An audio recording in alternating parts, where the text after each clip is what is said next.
We got the Eastern Conference reserves. And you guys remember just last week, we did our predictions, which is funny because now we know who the reserves actually are. We got Scotty Barnes, Jalen Duren, Jalen Johnson, Donovan Mitchell. We knew that those four, for the most part, I think everybody had them on their ballots, right? Now, this is where things got a little, I don't want to say tricky, but it was kind of a curveball, if you will. Norman Powell got in. Some people had him on their ballots. Some people didn't. He's in. Pascal Siakam got in. Hey. This one is up in the air. But shout out to Pascal. And last but not least, Karl Anthony Towns got in.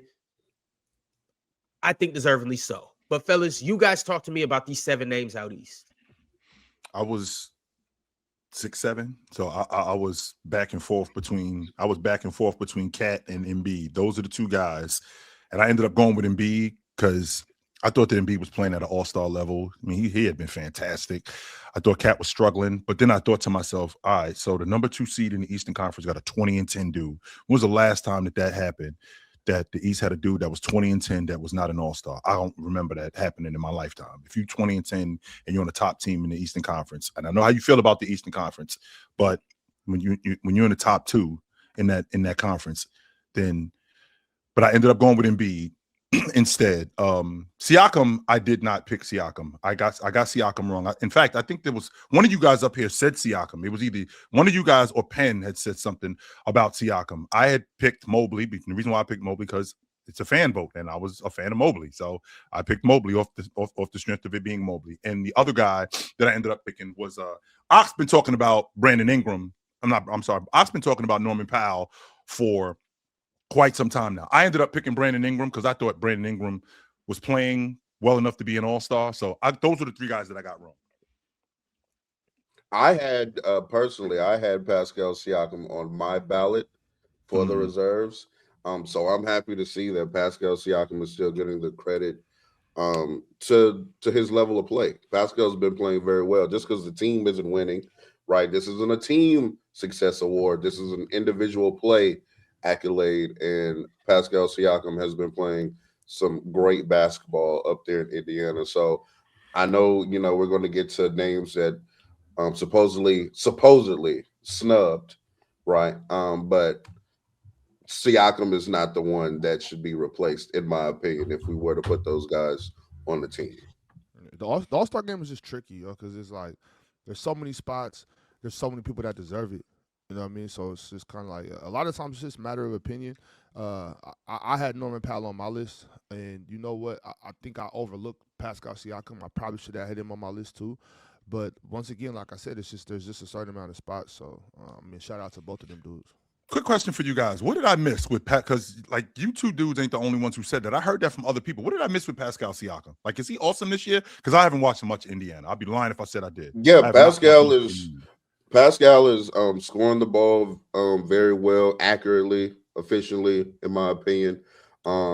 He's the number 1 option for that team. Now, obviously, they're not doing well. And it's no knock to you, Chia, because a lot of people aren't watching Indiana like that. The only reason why I even have any kind of vested interest in Indiana this year is because, unfortunately, I was trying to get an agenda off and it didn't go well. But it's fine. It was anti-Holly prop, but we're still here. I still appreciate watching that brand of basketball, so I still watch him play from time to time. Pascal's been great as a scorer, facilitator for that team, still a really good defensive player as well. He's one of the 15 best players in the East this year, without a doubt, in my opinion. Is it possible, y'all, that because I've seen the most pushback, I think, for Norman Powell in the East. Is it possible that the coaches are the ones that make them choose mainly the reserves, right? Is it possible that the coaches were kind of like, all right, he had a great year last year, probably should have been an all-star, and maybe they're just kind of like 2 years back to back, let's show him some love, or didn't he make the All-Star team last year, if I'm not mistaken? No he didn't. It's possible. He's also good. So that I had him on my list. I had him last year and this year, so he wasn't on mine. mine. Do this because Pascal has been good this year. I'm not. He just hasn't been good than a couple names. Like what names? Indiana has won 13 games. Garbage. No doubt. Trash. What you gotta Brooklyn do? has only won 13 when the games. first reason why the individual isn't that good. Exactly. No, because that kinda wasn't the stop first using reason. That was the first thing that I was throwing out there to say Brooklyn's won 13 games as well. That means it was your first reason, Ron. But go ahead. No. I'm Carry on. you guys like to add context to things, right? Carry So on. I'm saying, like, if two teams have won 13 games and you take the guy from this team that's playing worse than the guy on this team that's won 13 games, that's where it's kind of iffy to me. I think Michael Porter Jr. has been better than him, personally. I agree. Personally. Also, it's a fan fest, right, Chill? Yes. I think that people would rather see Michael Porter Jr. than Pascal Siakam. That's no hate to Pascal. And part of it is because we've seen Pascal before. But another thing, too, is I would like to see Michael Porter Jr. get it up in All-Star game. He one of them type of guys. Yeah. Focus, Mars.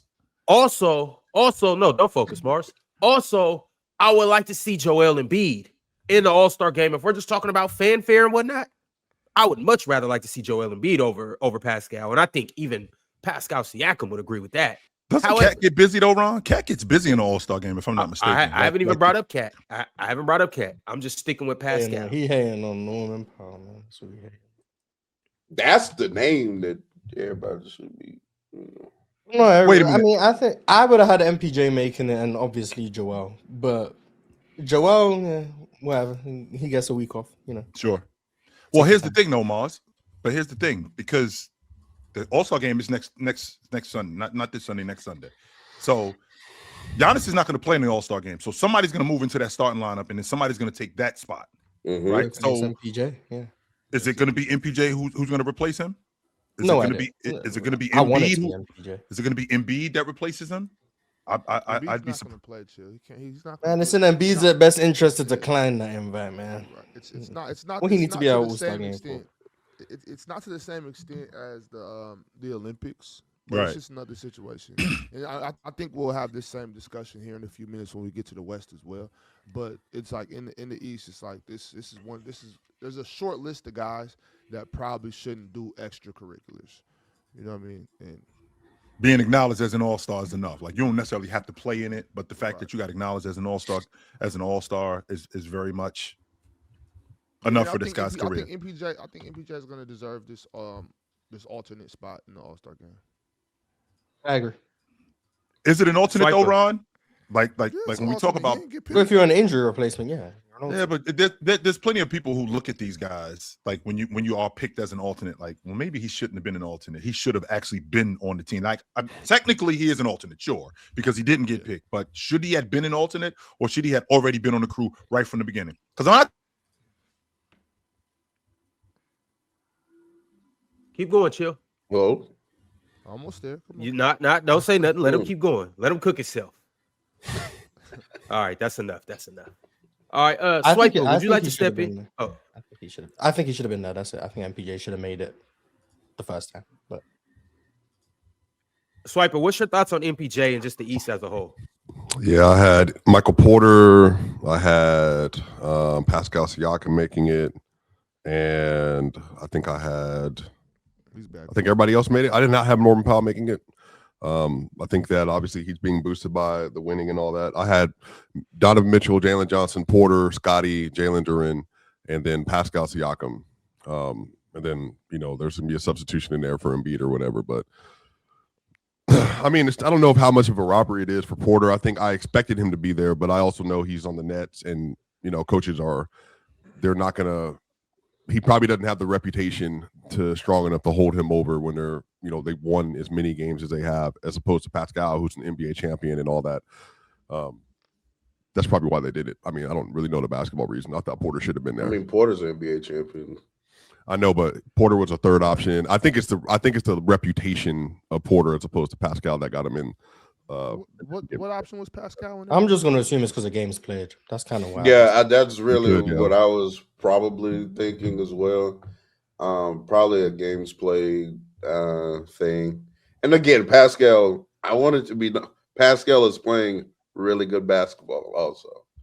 Like, I think Pascal is a deserving all-star.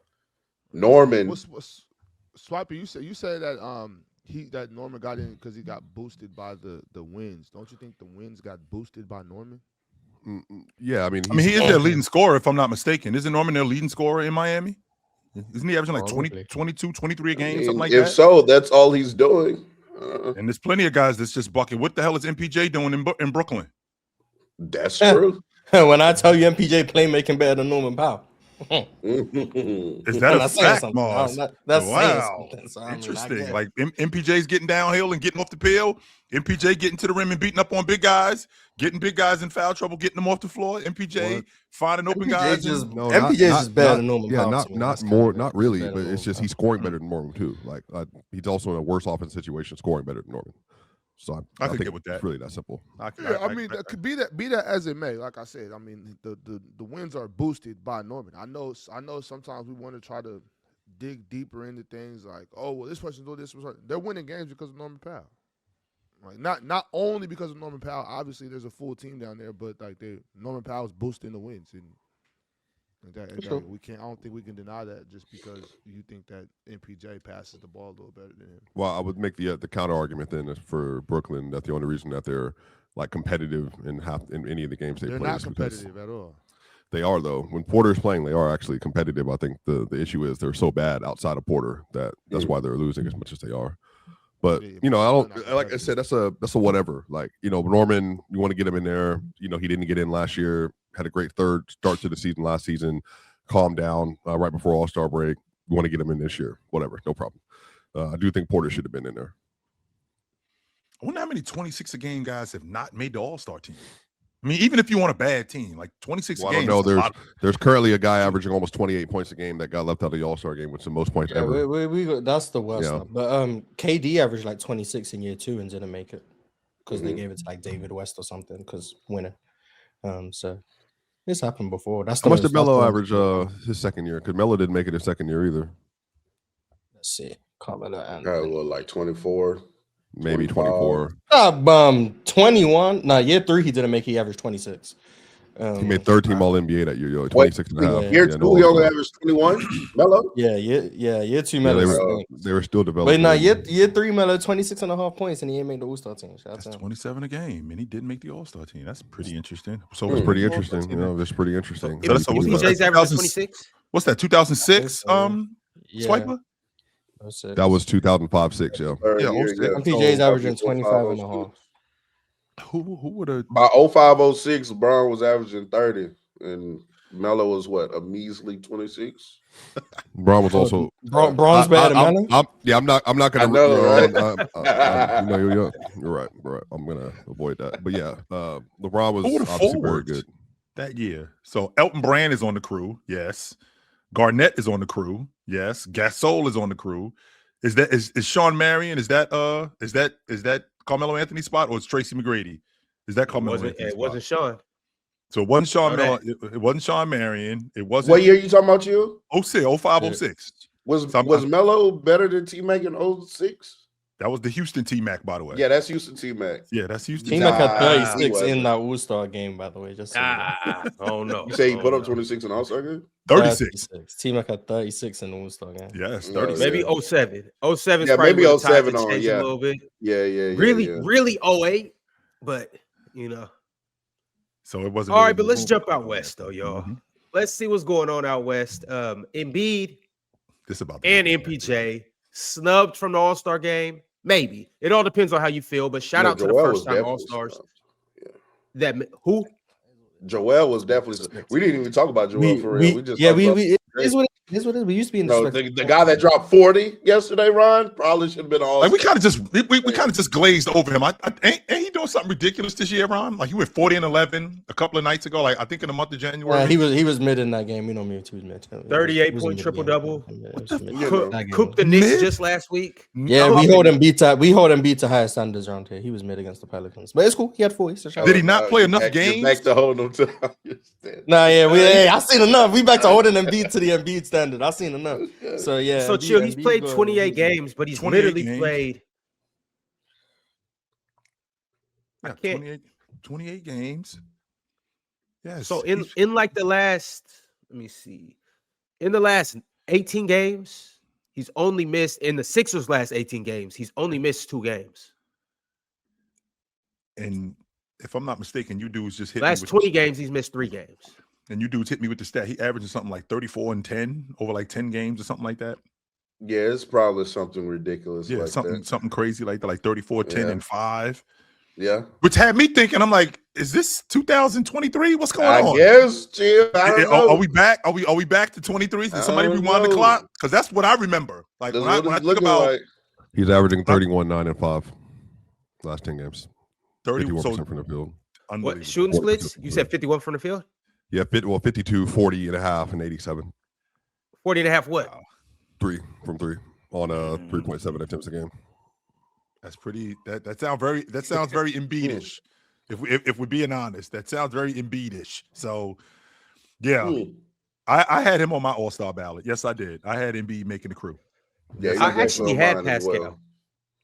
Well. I initially had Pascal, and then I had to rethink it. Really, too. So I had Pascal, and we were still waiting. So we hadn't reached the deadline for our list. I did it like a couple days early, and then Embiid gave the Knicks that work that he gave the Knicks. They lost, but he gave the Knicks that work. I was like, nah, it ain't no way. I'm leaving this out. We just watched them bully Cat, and it's like, yeah, Cat's the Worcester. Okay. It's pretty. Ron, if we're being honest, and we did kind of scoff over this, it's pretty remarkable what Embiid has been doing. This is a dude who could barely run not too long ago. He could barely run. He could barely stand up. And now this dude is on a Tuesday. I'm good for 29 and 11. Yeah, just pencil me in for 29 and 11 on a Tuesday. And he could barely run like 2 months ago. He not 11 is a bit of a stretch, but I'm sorry, Mars. 29 and 9. How about that? Okay, yeah, so pencil me in for almost 30 and 10 on a Tuesday. All right. So with that being said, I mean, it's pretty remarkable, what's been happening with him, how Philly's been handling him, and him being able to get back in the lineup. That mid-range look like it's still there, right? Him finishing around the basket. He don't dunk it like he used to, but he still finishes around the basket, right? He still is bullying guys, still getting to the rim. The athleticism looks like it's waning, but it's still good enough that I can still dominate. So I think it's pretty remarkable what Joel Embiid has been doing over this last 2 months. Talking medical retirement, man. I remember, man. We literally was having that conversation, Mars. That was going on. Yes. Days, they were talking medical retirement. Come on. Before we do move to the West, obviously, Chill outlined. Giannis is probably not going to play. That leaves one more spot. Who do you guys give your vote to then? PJ. Embiid. He's not going to play. Well, I mean, that's his decision, Chill. Like the league isn't going to be like, you shouldn't play, so we're not going to give it to you. Right. I think he would get the nod. Next deserving person is Embiid. So I agree with that, but I'm still giving it to MPJ. It's either him or Brandon Ingram. Brandon Ingram shouldn't touch anybody's All-Star game. And I've heard, and I'm not buying this, and you guys know how I feel about him, but I've heard Bam, and I'm not buying that off the clearance rack. I'm not. I've got LaMelo over Brandon Ingram, so I think not only is MPJ. I got Con Knuckle over Brandon Ingram this year. MPJ, okay, you guys go pay for this tomorrow. MPJ is the most deserving. We don't have to do this pretending. Yeah, Porter's been better than. It's just great. Yeah, Porter's not. I mean, not only is I don't think. Well, obviously, I think we're all on the same page. I know Mars. I think we all are on the same page as far as like Embiid just won't play. You know what I'm saying? Even if he does get it. But I also think MPJ's earned it too, though. Like I don't think you can go wrong with that choice if you choose MPJ or Embiid. I'm leaning more towards MPJ, but I don't think you can go wrong either way. But once again, I don't see Embiid playing though. You know what I mean? Like, I'll just use the games played cop out. MPJ's played 10 more games, so I'll just use that. There you go. That's right. Yeah, there's that. But then this is kind of like, come on, bro. I don't see Joel getting out there running around in an All-Star game, bro. I don't think that'd be a good idea. It's the panel. Religion get built on cam. Where the chat throw smoke and the host go ham. You ain't never seen Hoop Talk hit the raw. Every take got weight, every night we drop. This that barbershop. Courtside, worldwide tone. Welcome to the only show that really feel like numbers jumping like the score.